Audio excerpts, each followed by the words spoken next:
அனைவருக்கும் குமாருடைய அன்பு வணக்கங்கள். ஃப்ரெண்ட்ஸ், நம்ம இன்றைக்கி என்ன பார்க்க போகிறோம்னா 6ஆம் வகுப்பு புதிய சமச்சீர் புத்தகம் தமிழ் புத்தகம். இதில் இருக்கிற 4வது இயல் பகுதியிலிருந்து லைன் பை லைன் கொஷின் பார்க்க போகிறோம். கிட்டத்தட்ட 60 வினாக்கள் இருக்குதுங்க. டெய்லியுமே ஒவ்வொரு இயல் வைஸ் டெஸ்ட் நடக்கும். நன்றாக படித்து விட்டு வாருங்கள். இன்றைக்கி பார்த்தீங்கன்னா சொல்லாமல் கொள்ளாமல் வீடியோ கொண்டு வந்துட்டேன். ஸோ அதனால் ஒன்றும் பிரச்சனை இல்லை, நீங்கள் படிச்சிருப்பீங்க. இன்றைக்கி 60 கேள்வி இருக்குது. அட்டன் பண்ணுங்கள். அட்டன் பண்ணி முடிச்சுட்டு உங்களுடைய ஸ்கோர் என்னங்கிறத மறக்காமல் கமெண்ட்டில் போட்டுருங்க. டெய்லியுமே ஒவ்வொரு இயல் வைஸ் டெஸ்ட் நடக்கும். நன்றாக படிச்சுட்டு வந்துடுங்க. சரி, இன்றைய டெஸ்ட்டுக்குள்ளே போகலாமா? எல்லோரும் தயாராக இருக்கீங்களா? சரி, வீடியோக்குள்ளே போகலாம். ஃபஸ்ட்டு நாம் பார்க்க போகிற டாபிக் மூதுரை. ஃபஸ்ட்டு வினா பாருங்கள். கற்றோருக்கு சென்ற இடமெல்லாம் சிறப்பு என்று கல்வியின் பெருமையை கூறும் நூல் எது? கற்றோருக்கு சென்ற இடமெல்லாம் சிறப்பு, இப்படி கல்வியுடைய பெருமையை கூறும் நூல் மூதுரை. அடுத்த வினா பாருங்க. யாரை விட கற்றோர் சிறந்தவர் என அவையார் கூறுகிறார்? யாரை விட கற்றோர் சிறந்தவர் என அவையார் கூறுகிறார்? இதற்கான பதில் மன்னனை விட கற்றோர் சிறந்தவர் என அவையார் கூறுகிறார். அடுத்த வினா பாருங்க. அவையார் எழுதாத நூல் எது? இதற்கான பதிலை பார்க்கலாமா? பதில் எல்லாமே அவையார் எழுதிய நூல்கள் தான்.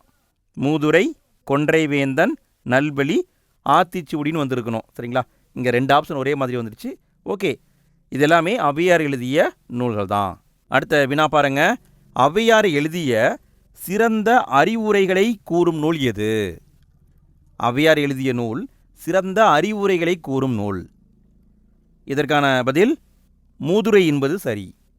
அடுத்த வினா பாருங்க. மூதுரை என்ற சொல்லின் பொருள் என்ன? மூதுரை என்ற சொல்லின் பொருள் மூத்தோர் கூறும் அறிவுரை. மூதுரை என்றால் மூத்தோர் கூறும் அறிவுரை. அடுத்த வினா பாருங்க. மூதுரையில் உள்ள பாடல்கள் எத்தனை? மூதுரையில் எத்தனை பாடல்கள் உள்ளன? விடையை பார்க்கலாங்களா? 31 பாடல்கள் இருக்கு. 31 பாட்டு. அடுத்த வினா பாருங்க. தவறான கூற்றை கண்டறிக. அதாவது கூற்றை ஆராய்ந்து எது தவறு எது சரின்னு கண்டுபிடிக்கணும். கூற்று மன்னனை விட கற்றோர் சிறந்தவர் என அவையார் கூறுகிறார். காரணம், மன்னனுக்கு தம் நாட்டில் மட்டுமே சிறப்பு உண்டு. விடையை பார்க்கலாங்களா? விடை கூற்று காரணம் சரி, சரியான விளக்கம். மன்னனுக்கு அவனுடைய நாட்டில் மட்டும்தான் சிறப்பு, கற்றோருக்கு சென்ற இடமெல்லாம் சிறப்பு. அப்போ இரண்டுமே சரிதான். அடுத்த வினா பாருங்க. மாணவர்கள் நூல்களை எவ்வாறு கற்க வேண்டும் என அவையார் கூறுகிறார்? இது புக் பேக் கொஷினுங்க. நம்ம என்ன பண்ணியிருக்கோம்னா, ஒரு லைன் விடாமல் எல்லாத்தையும் கேள்வி பதிலாக மாற்றி கொண்டு வந்திருக்கோம். இதை தாண்டி கேள்வி எடுக்க வாய்ப்பே கிடையாது. சரி, விடையை பார்க்கலாங்களா? மாசற கற்க வேண்டும். மாணவர்கள் நூல்களை மாசற கற்க வேண்டும் என அவையார் கூறுகிறார். அடுத்த வினா பாருங்க. இடமெல்லாம் எனும் சொல்லை பிரித்து எழுதுக. இடமெல்லாம் இந்த சொல்லை பிரித்து எழுத வேண்டும். சரி, விடையை பார்க்கலாங்களா? இடம் கூட்டல் எல்லாம் என்பது சரி. இடம் கூட்டல் எல்லாம். அடுத்த வினா பாருங்க. மாசற என்னும் சொல்லை பிரித்து எழுத கிடைப்பது என்ன? மாசற என்னும் சொல்லை பிரித்து எழுத கிடைப்பது. விடையை பார்க்கலாங்களா? மாசு கூட்டல் அற. அடுத்த வினா பாருங்க. குற்றம் கூட்டல் இல்லாதவர் என்பதை சேர்த்து எழுத கிடைக்கும் சொல் என்ன? குற்றம் கூட்டல் இல்லாதவர். இதற்கான பதில் குற்றம் இல்லாதவர் என்பது சரி. அடுத்த வினா பாருங்க. சிறப்பு கூட்டல் உடையார் என்பதை சேர்த்து எழுத கிடைக்கும் சொல். சிறப்பு கூட்டல் உடையார் என்பதை சேர்த்து எழுத கிடைக்கும் சொல் என்ன? விடையை பார்க்கலாங்களா? சிறப்புடையார் என்பது சரி.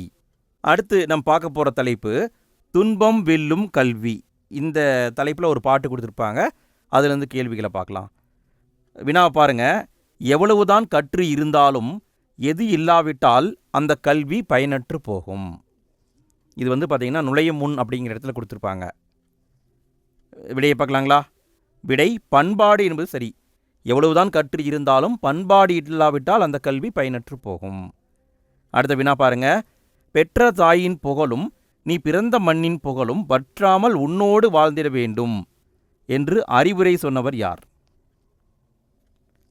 இதற்கான பதில் பட்டுக்கோட்டை கல்யாண சுந்தரம் என்பது சரி. அவர் தான் இந்த பாட்டை எழுதினார். அடுத்த வினா பாருங்க. எளிய தமிழில் சீர்திருத்த கருத்துக்களை வலியுறுத்தி பாடியவர் யார்? எளிய தமிழில் சீர்திருத்த கருத்துக்களை வலியுறுத்தி பாடியவர் பட்டுக்கோட்டை கல்யாண சுந்தரம். அடுத்த வினா பாருங்க. பொறுத்துக.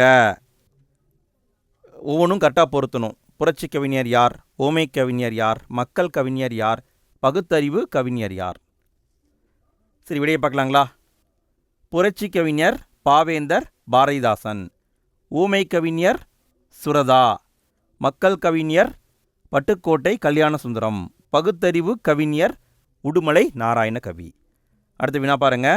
திரை இசை பாடல்களில் உழைப்பாளிகளின் உயர்வை போற்றியவர் யார்? திரை இசை பாடல்களில் உழைப்பாளிகளின் உயர்வை போற்றியவர் யார்? விடையை பார்க்கலாங்களா? பட்டுக்கோட்டை கல்யாண சுந்தரம். அடுத்த வினா பாருங்க. பொறுத்துக. சொல்லையும் அதுக்கான பொருளையும் பொருத்த வேண்டும். சரி, விடையை பார்க்கலாங்களா? மாற்றார் என்றால் பகைவர், நெறி என்றால் வழி, தூற்றும்படினா இகழும்படி, வற்றாமல் என்றால் குறையாமல். அடுத்த வினா பாருங்க. இது புக் பேக் கொஷினுங்க. மாணவர்கள் பிறர் டேஸ் படி நடக்கக்கூடாது. மாணவர்கள் எவ்வாறு நடக்கக்கூடாது? விடையை பார்க்கலாங்களா? பிறர் தூற்றும்படி நடக்கக்கூடாது. தூற்றும்படினா இகழும்படி, இகழும்படி நடக்கக்கூடாது. அடுத்த வினா பாருங்க. நாம் யார் சொல்படி நடக்க வேண்டும்? நாம் யார் சொல்படி நடக்க வேண்டும்? விடையை பார்க்கலாங்களா? மூத்தோர் சொல்படி நடக்க வேண்டும். அடுத்த வினா பாருங்க. கைப்பொருள் பிரித்து எழுத கிடைப்பது என்ன? கைப்பொருள் பிரித்து எழுதுக. விடையை பார்க்கலாங்களா? விடை கை கூட்டல் பொருள் கைப்பொருள். அடுத்த வினா பாருங்க. மானம் கூட்டல் இல்லா சேர்த்து எழுத கிடைக்கும் சொல் என்ன? மானம் கூட்டல் இல்லா. விடையை பார்க்கலாங்களா? மானம் இல்லா என்பது சரி. மானம் இல்லா. அடுத்து நம்ம பார்க்க போகிற தலைப்பு கல்விக்கண் திறந்தவர். காமராசர் ஐயாவை பற்றி ஒரு பாடம் கொடுத்துருக்காங்க, பார்க்கலாம். வினா பாருங்க. ஆடு மாடு மேய்க்கும் சிறுவன் பள்ளிக்கூடம் செல்லாததற்கு காமராசரிடம் கூறிய காரணம் என்ன? காமராசர் போய் கேட்குறாரு, ஏன் பள்ளிக்கு போகலைன்னு கேட்குறாரு. அப்போ அந்த மாணவர் ஒரு பதிலை சொல்கிறாரு. அவர் என்ன சொல்கிறாருன்னு கேட்டிருக்காங்க. விடை பள்ளிக்கூடம் இன்மை. பள்ளிக்கூடம் இல்லை, அதனால் நாங்கள் போகலைன்னு சொல்கிறாரு. அடுத்த வினா பாருங்க. காமராசரின் முடிவுப்படி ஆரம்ப, உயர்நிலை, நடுநிலை பள்ளிகளின் இடைவெளி முறையே. காமராசர் ஒரு முடிவெடுக்கிறாரு. ஆரம்ப பள்ளினா இவ்வளவு தொலைவில் இருக்க வேண்டும், நடுநிலை பள்ளினா இவ்வளவு தொலைவில் இருக்க வேண்டும், உயர்நிலை பள்ளினா இவ்வளவு தொலைவில் இருக்கணும்னு சொல்கிறாரு. அவருடைய கருத்துப்படி எது கரெக்டுங்க? விடையை பார்க்கலாங்களா? விடை ஆ தான் கரெக்டு. யார் யார் இது கரெக்டுன்னு போட்டவங்க? இது கரெக்டுன்னு போட்டவங்க உண்மையை மறைக்காமல் கமெண்ட்டில் சொல்லணும், சரிங்களா? அதாவது நான் கேட்டது என்ன? ஆரம்ப பள்ளினா 1 மைல், உயர்நிலை பள்ளினா 5 மைல் தூரம், நடுநிலை பள்ளினா 3 மைல் தூரம். ஸோ 1, 5, 3 தான் வரும். நம்ம கேர்லெஸ் மிஸ்டேக்காக என்ன பண்ணிடுவாங்க? 1, 3, 5ன்னு போட்டுருவாங்க. ஸோ கேள்வியை நல்லா படிச்சுட்டு அப்புறம் ஆன்சர் பண்ணுங்க. அடுத்து வினா பாருங்க. காமராசர் மாணவர் நலனுக்காக கல்வித்துறை விதிகளை மாற்றிய இடம். எந்த இடத்துல விதிகளையே மாற்றினாரு? விடையை பார்க்கலாங்களா? விடை பரமக்குடி என்பது சரி. பரமக்குடியில் தரைப்பாலம் இருக்கும், அப்போ தான் விதிகளை மாற்றி அமைச்சிருப்பார். அடுத்த வினா பாருங்க. காமராசரை கல்விக்கண் திறந்தவர் என்று பாராட்டியவர் யார்? காமராசரை கல்விக்கண் திறந்தவர் என்று பாராட்டியவர். விடையை பார்க்கலாங்களா? தந்தை பெரியார் என்பது சரி. அடுத்த வினா பாருங்க. காமராசரின் சிறப்பு பெயர்களில் தவறானது எது? காமராசருக்கான சிறப்பு பெயர்களில் தவறானது. விடையை பார்க்கலாங்களா? கருப்பு காந்தின்னு சொல்லுவாங்க, கரெக்டு. ஏழை பங்காளர் கரெக்டு. கர்ம வீரர் கரெக்டு. படித்த மேதை தவறு, படிக்காத மேதைன்னு சொல்லுவாங்க. அடுத்த வினா பாருங்க. இந்திய அரசியலில் தலைவர்களை உருவாக்குபவர் என அழைக்கப்படுபவர். தலைவர்களை உருவாக்குபவர் யார்? இதற்கான பதில் காமராசர் என்பது சரி. காமராசர். அடுத்த வினா பாருங்க. காமராசர் முதலமைச்சராக பதவியேற்ற பொழுது ஏறக்குறைய எத்தனை தொடக்கப் பள்ளிகள் மூடப்பட்டிருந்தன? காமராசர் முதலமைச்சராக வராரு, அப்போ எத்தனை தொடக்கப் பள்ளிகள் மூடப்பட்டிருந்தது? விடையை பார்க்கலாங்களா? 6000 தொடக்கப் பள்ளிகள் மூடப்பட்டிருந்தன. அடுத்த வினா பாருங்க, காமராசருடன் தொடர்பு இல்லாத திட்டம் எது? காமராசர் தொடங்காத திட்டம். விடையை பார்க்கலாங்களா?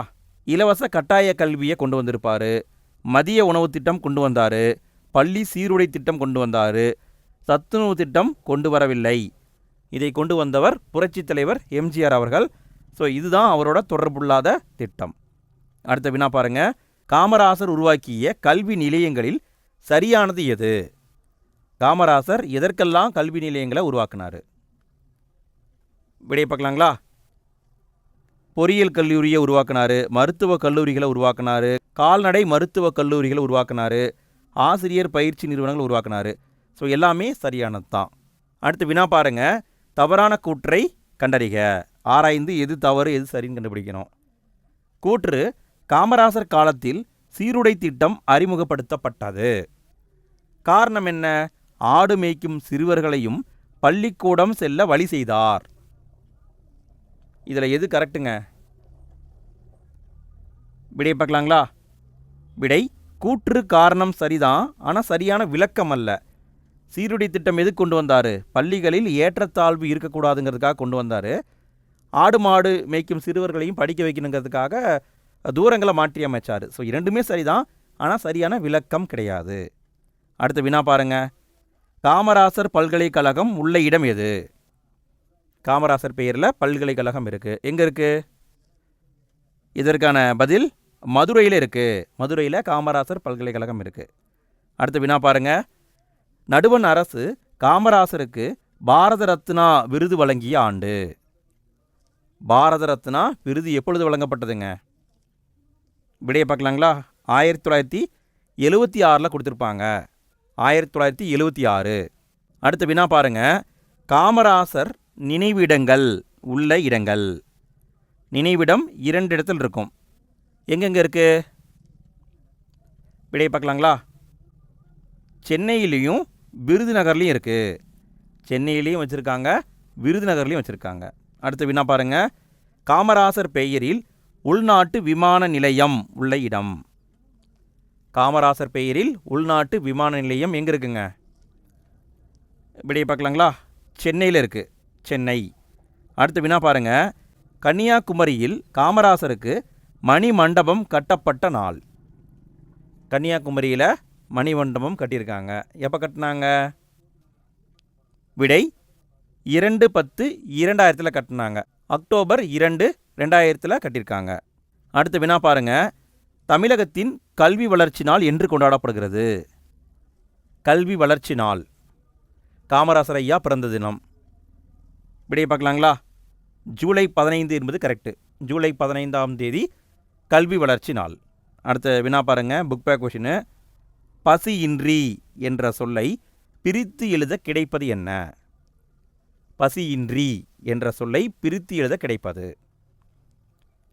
விடையை பார்க்கலாங்களா? பசி கூட்டல் இன்றி என்பது கரெக்டு. அடுத்த வினா பாருங்க, படிப்பறிவு சொல்லை பிரித்து எழுத கிடைப்பது என்ன? படிப்பறிவு இந்த சொல்லை பிரித்து எழுத வேண்டும். விடையை பார்க்கலாங்களா? படிப்பு கூட்டல் அறிவு என்பது சரி. அடுத்த வினா பாருங்க, காடு கூட்டல் ஆறு சேர்த்து எழுத கிடைக்கும் சொல் என்ன? காடு கூட்டல் ஆறு. விடையை பார்க்கலாங்களா? விடை, காட்டாறு என்பது சரி. காட்டாறு. அடுத்து நாம் பார்க்க போகிறது நூலகம் நோக்கி அப்படிங்கிற ஒரு கட்டுரையை பார்க்க போகிறோம். அண்ணா நூற்றாண்டு நூலகம் அதை பற்றி பேசியிருப்பாங்க, பார்க்கலாம். ஃபஸ்ட்டு வினா பாருங்க, கற்றது கைமண் அளவு கல்லாதது உலகளவு என்றவர் யார்? இது 6ஆம் வகுப்பு புத்தகத்தில் இல்லை, வேறு எங்கேயோ இருக்குது. சரி, விடையை பார்க்கலாங்களா? இப்படி சொன்னவர் அவையார் தான் சொல்லியிருப்பாங்க. அடுத்த வினா பாருங்க, அண்ணா நூற்றாண்டு நூலகம் ஆசியாவின் எத்தனையாவது பெரிய நூலகம்? அண்ணா நூற்றாண்டு நூலகம் ஆசியாவுடைய எத்தனையாவது பெரிய நூலகங்க? 2வது பெரிய நூலகம். ஆசியாவிலேயே 2வது பெரிய நூலகம் அண்ணா நூற்றாண்டு நூலகம். அடுத்த வினா பாருங்க, அண்ணா நூற்றாண்டு நூலகம் தரைத்தளம் இல்லாமல் இது வந்து ரைங்க சரிங்களா, டைப்பிங் மிஸ்டேக் ஆகிவிட்டது. தடைன்னு நினச்சிடாதீங்க. தரைத்தளம். தரைத்தளம் இல்லாமல் எத்தனை அடுக்கு கொண்டது? விடையை பார்க்கலாங்களா? 7 அடுக்கு கொண்டது. தரைத்தளத்தையும் சேர்த்துனீங்கன்னா மொத்தம் 8 அடுக்குன்னு சொல்லியிருப்பாங்க. தரைத்தளம் இல்லாமல் 7 அடுக்கு. அடுத்த வினா பாருங்க. அண்ணா நூற்றாண்டு நூலகத்தின் பரப்பளவு எவ்வளவு? அண்ணா நூற்றாண்டு நூலகத்தின் பரப்பளவு. விடையை பார்க்கலாங்களா? விடை 8 ஏக்கர் என்பது கரெக்டு. பரப்பளவு 8 ஏக்கர். அடுத்த வினா பாருங்க. ஆசிய கண்டத்தில் மிகப்பெரிய நூலகம் உள்ள இடம். ஆசியாவில் 2வது பெரிய நூலகம் அண்ணா நூற்றாண்டு நூலகம். ஆசியாவிலேயே மிகப்பெரிய நூலகம் எங்கே இருக்குங்க? விடை சீனாவில் இருக்கு. அடுத்த வினா பாருங்க. கூற்றை ஆராய்க. கூற்று: ரா அரங்கநாதன் இந்திய நூலகவியலின் தந்தை என அழைக்கப்படுகிறார். காரணம்: இந்தியாவில் முதலில் நூலகங்களை ஏற்படுத்தினார். கூற்று காரணம் சரியா தவறா? சரி, விடையை பார்க்கலாங்களா? கூற்று மட்டும் சரி, காரணம் தவறு. ரா அரங்கநாதன் இவரை இந்திய நூலகவியலின் தந்தைன்னு சொல்கிறாங்க. ஏன் சொல்கிறாங்க? நூலகத்துக்கான விதிகளை உருவாக்கியிருக்காரு. அதனால தான் இவர் சொல்கிறாங்க. காரணமெல்லாம் சரி கிடையாது, தவறு. சரிங்களா? அப்போ கூற்று மட்டும்தான் சரி. அடுத்த வினா பாருங்க. அண்ணா நூற்றாண்டு நூலகத்தில் உள்ள அந்த தளங்களை வந்து பொருத்தணும். எந்த தளத்தில் என்ன இருக்குது அப்படிங்கிறத பொருத்தணும். முக்கியமானது மட்டும் கொடுத்துருக்கேன். சரிங்களா? பொருத்தியாச்சுங்களா? விடையை பார்க்கலாமா? 2வது தளத்தில் என்ன இருக்குங்க? 2வது தளத்தில் தமிழ் நூல்கள் இருக்குது. 3வது தளத்தில் அரசியல் நூல்கள் இருக்குது. 7வது தளத்தில் அரசு கீழ்த்திசை சுவடிகள் நூலகம் இருக்குது. 8வது தளத்தில் கல்வி தொலைக்காட்சி இருக்குது. அடுத்த வினா பாருங்க. கிராமங்களில் நூலக வசதியை உருவாக்க தமிழக அரசு கொண்டு வந்த திட்டம். கிராமங்களில் நூலகத்தை உருவாக்கணும் அப்படிங்கிறதுக்காக கொண்டு வரப்பட்ட திட்டம் என்னங்க? விடையை பார்க்கலாங்களா? நடமாடும் நூலகம் என்பது கரெக்டு. உலகம் வந்துருச்சுங்களா? ஐயையோ, உலகம் கிடையாது, நடமாடும் நூலகம். சரிங்களா? அடுத்தது பாருங்க. இலக்கணம். இணை எழுத்துக்களை பார்க்க போகிறோம். ஃபஸ்ட்டு வினா பாருங்க. இணை எழுத்துக்களில் காணப்படும் ஒற்றுமைகள் என்ன? 2 வந்து கண்டுபிடிக்கணும். சரிங்களா? இணை எழுத்துக்கள் அப்படிங்கிறத எதை வச்சு சொல்கிறோம்? விடையை பார்க்கலாங்களா? ஒலிக்கும் முயற்சி, பிறக்கும் இடம், இந்த 2ம் தான் ஒற்றுமையாக இருக்கும். இந்த 2 ஒற்றுமை இருந்ததுன்னா அதை இணை எழுத்துக்கள்னு சொல்கிறாங்க. ஒலிக்கும் முயற்சி, பிறக்கும் இடம், இந்த 2லையும் ஒற்றுமை இருந்தால் தான் அது இணை எழுத்து. அடுத்த வினா பாருங்க. கூற்றை ஆராய்க. கூற்று: வல்லின மெய் எழுத்துக்களுக்கு மெல்லின மெய் எழுத்துக்கள் இணை எழுத்துக்கள் ஆகும். வல்லின எழுத்துக்கு மெல்லின எழுத்து இணை எழுத்து, மெல்லினத்துக்கு வல்லினம். காரணம்: சொற்களில் வல்லின மெய் எழுத்தை அடுத்து பெரும்பாலும் மெல்லின எழுத்து வரும். இதில் எது கரெக்டுன்னு கண்டுபிடிங்க பார்க்கலாம். இது கொஞ்சம் குழப்பற மாதிரி இருக்கும். கண்டுபிடிச்சிங்களா? சரி, விடையை பார்க்கலாமா? விடை கூற்று மட்டும்தான் சரி, காரணம் தவறு. நல்லா கவனிங்க. அதாவது வல்லின மெய் எழுத்துக்கு மெல்லினம் இணை எழுத்து கரெக்டு. ஆனால் சொற்களில் என்ன வரும்னா முதல்ல வந்து மெல்லினம் வரணும். முதல்ல மெல்லினம் வரும், அடுத்து தான் வல்லினம் வரும். உதாரணம் பாருங்கள். இப்போ நான் எழுதுகிறேன் பாருங்கள். திங்கள்னு வச்சுக்கோங்களேன். திங்கள். இதில் இங்கு அப்படிங்கிறது என்னதுங்க? மெல்லினம். காய் என்பது இக்கு வரிசையில் வரக்கூடிய வல்லினம். ஸோ ஃபஸ்ட்டு வரக்கூடியது மெல்லினம் வரணும், செகண்டாக வர வேண்டியது வல்லினம் வரணும். சரிங்களா? பார்த்துக்கோங்க. அடுத்த வினா பாருங்கள். இணை எழுத்துக்களில் பொருந்தாதது எது? இணை எழுத்துக்களில் பொருந்தாதது வல்லினம், மெல்லினம், இடையினம், இந்த 3 வச்சு கண்டுபிடிக்கணும். இதுக்கு கொஞ்சம் டைம் எடுக்கும். ஃப்ரெண்ட்ஸ், வீடியோ பிடிச்சிருந்தா லைக் பண்ணுங்கள், கமெண்ட் பண்ணுங்கள், உங்கள் ஃப்ரெண்ட்ஸ்க்கும் ஷேர் பண்ணுங்கள். அதே மாதிரி நாளைக்கு டெஸ்ட்டுன்னு பார்த்தீங்கன்னா 6ஆம் வகுப்பு தமிழ் புத்தகத்தில் இருக்கிற 5வது இயல் பகுதியிலேருந்து டெஸ்ட்டு. படிச்சுட்டு வந்துடுறீங்களா? படிச்சுட்டு வரணும், வந்துருங்க. நாளைக்கு ஈவினிங் வந்து வீடியோ போட்டுடலாம். சரிங்களா? டைமிங் வந்து நைட்டு ஒரு 9:30 அந்த மாதிரி கூட வீடியோ போட்டுடலாம். டைமிங் என்ன வேணும் அப்படிங்கிறத நீங்கள் கமெண்ட்டில் போடுங்க. மெஜாரிட்டியாக எத்தனை பேர் கேட்குறாங்களோ அதுக்கு தகுந்த மாதிரி வீடியோ போட்டுடலாம். சரி, ஓகே. விடையை பார்க்கலாங்களா? விடைன்னு பார்த்தீங்கன்னா இணை எழுத்துக்களில் பொருந்தாதது உயர்வு என்பது பொருந்தாதது. திங்கள் இங்கே பாருங்கள், மெல்லினம் வல்லினம். இது மெல்லினம் வல்லினம், மெல்லினம் வல்லினம். ஆனால் இங்கே பாருங்கள், இது வந்து இடையினம். ஸோ இந்த உயர்வு அப்படிங்கிறது என்னதுங்க? உயர்வு என்பது இடையினம் அதில் வருது. அதனால் இது மட்டும்தான் வேறுபடுது. அடுத்த வினா பாருங்க. இடையின எழுத்தில் இணை எழுத்து எது? இடையினை எழுத்து வருதுன்னு வச்சுக்கோங்களேன், அதுக்கு இணை எழுத்து என்னங்க? வல்லினத்துக்கு மெல்லினம்னு பார்த்துட்டோம், மெல்லினத்துக்கு வல்லினம். இடையினமாக இருந்தால் இணை எழுத்து, இடையினம்தான் இணை எழுத்து. இடையினத்துக்கு அதே தான் இணை எழுத்து. அடுத்த வினா பாருங்க, இணை எழுத்துக்களை பொறுத்துக. உயிரெழுத்தில் பார்த்தீங்கன்னா குறிலுக்கு நெடில் வரும். ஆனால் இந்த ஐ, ஔ இந்த ரெண்டும் பார்த்தீங்கன்னா இணை எழுத்தே கிடையாது. இதுக்கு என்ன வரும்னு பாருங்கள். சரி, விடிய பார்க்கலாங்களா? ஐ என்பதற்கு ஈ என்பது இணை எழுத்தாக வரும். ஔ என்பதற்கு ஊ என்பது இணை எழுத்தாக வரும். இந்த ஈ அப்படிங்கிறதுக்கு இந்த இர் அப்படிங்கிறது வரும். உயர்வு எழுதி பாருங்கள், யா வரும், அடுத்து இர் வரும். அடுத்தது மஞ்சள் எழுதி பாருங்கள், இங்கு, அடுத்து கா வரும். ஸோ இதுதான் இணை எழுத்துக்கள். அடுத்த வினா பாருங்கள், நெடிலை தொடர்ந்து அதன் இனமாகிய குறில் எழுத்து வரும் இடம். நெடிலை தொடர்ந்து அதன் இனமாகிய குறில் எழுத்து ரெண்டுமே சேர்ந்து வரும். எங்கே சேர்ந்து வரும்? இப்படியே பார்க்கலாங்களா? அளபடையில் தான் சேர்ந்து வரும். குறில் நெடில் ரெண்டுமே சேர்ந்து வரக்கூடிய இடம் அளபடை. அடுத்து வினா பாருங்க, தமிழ் எழுத்துக்களில் இணை எழுத்து இல்லாதது எது? தமிழ் எழுத்துக்களில் இணை எழுத்து இல்லாதது எதுங்க? விடை ஆயுத எழுத்து என்பது கரெக்டு. ஆயுதத்துக்கு இணை எழுத்தே கிடையாது. அடுத்த வினா பாருங்க, மெல்லினத்திற்கான இணை எழுத்து இடம்பெறாத சொல்லியது. இது புக் பேக் கொஷினுங்க. விடையை பார்க்கலாங்களா? இது பாருங்க, மெல்லினம் இது வல்லினம், மெல்லினம் வல்லினம், இது மெல்லினம் வல்லினம். பட் இது பாருங்க, இந்த ரெண்டும் இடையினம் அந்த மாதிரி வரும். ஸோ இதுதான் தவறு. அடுத்த வினா பாருங்க, தவறான சொல்லை கண்டறிக. எது தவறான வார்த்தைங்க? விடையை பார்க்கலாங்களா? கண்டான் கரெக்டாக வந்திருக்கு, நண்டு கரெக்டாக வந்திருக்கு, வண்டு வந்திருக்கு, வென்றான் தவறாக வந்திருக்கு. இந்தரா வரக்கூடாது, இந்தரா வரணும். அடுத்த வினா பாருங்க, ஆற்றுணா வேண்டுவது இல் என்று கல்வியின் பெருமையை கூறும் நூல் என்ன? ஆற்றுணா வேண்டுவது இல் என்று கல்வியின் பெருமையை கூறும் நூல் பழமொழி 400. மூதுரைன்னு போட்டுறாதீங்க, சரிங்களா? மூதுரை வேற, பழமொழி 400 என்பது கரெக்டு. அடுத்த வினா பாருங்க, பிறந்த தினங்களை பொறுத்துக. முக்கியமான தினமாக இருக்குது, நன்றாக பார்த்து கொள்ளுங்கள். சரி, விடையை பார்க்கலாங்களா? காமராசர் பிறந்த தினம் கல்வி வளர்ச்சி நாள். அப்துல் கலாம் ஐயா பிறந்த தினம் மாணவர் நாள். விவேகானந்தர் பிறந்த தினம் தேசிய இளைஞர் நாள். ராதாகிருஷ்ணன் அவர் பிறந்த தினம் ஆசிரியர் நாள். அடுத்த வினா பாருங்க, கடைசி வினாங்க, கலைச்சொற்களை பொறுத்துக. ஃப்ரெண்ட்ஸ், உங்களுடைய ஸ்கோர் என்னங்கிறத மறக்காமல் கமெண்ட்டில் போட்டுவிடுங்க. 61 கேள்வி அட்டன் பண்ணிட்டீங்க. எத்தனைக்கு கரெக்டான ஆன்சர் போட்டீங்கிறத கமெண்ட்டில் போட்டு விடணும், சரிங்களா? சரி, ஓகே, விடையை பார்க்கலாங்களா?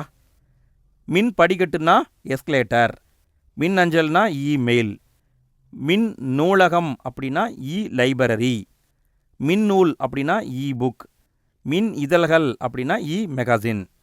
அவ்வளோதான் நண்பர்களே, 4வது இயலை முடிச்சிட்டோம். இதை தாண்டி கேள்வி எடுக்க வாய்ப்பே கிடையாது, அங்கே எடுக்க எதுவுமே இல்லை, சரிங்களா? அடுத்து நாளைக்கு பார்த்தீங்கன்னா 6ஆம் வகுப்பு தமிழ் புத்தகம் 5வது இயல்லேருந்து வீடியோ வரும். இல்லைன்னா பிளேலிஸ்ட்டுக்கான லிங்க்கும் ஃபஸ்ட்டு கமெண்ட்டில் இருக்குது, பார்த்துக்கோங்க. சரி, ஓகே நண்பா, அனைவருக்கும் நன்றி. அடுத்த வீடியோவில் மீண்டும் சந்திப்போம்.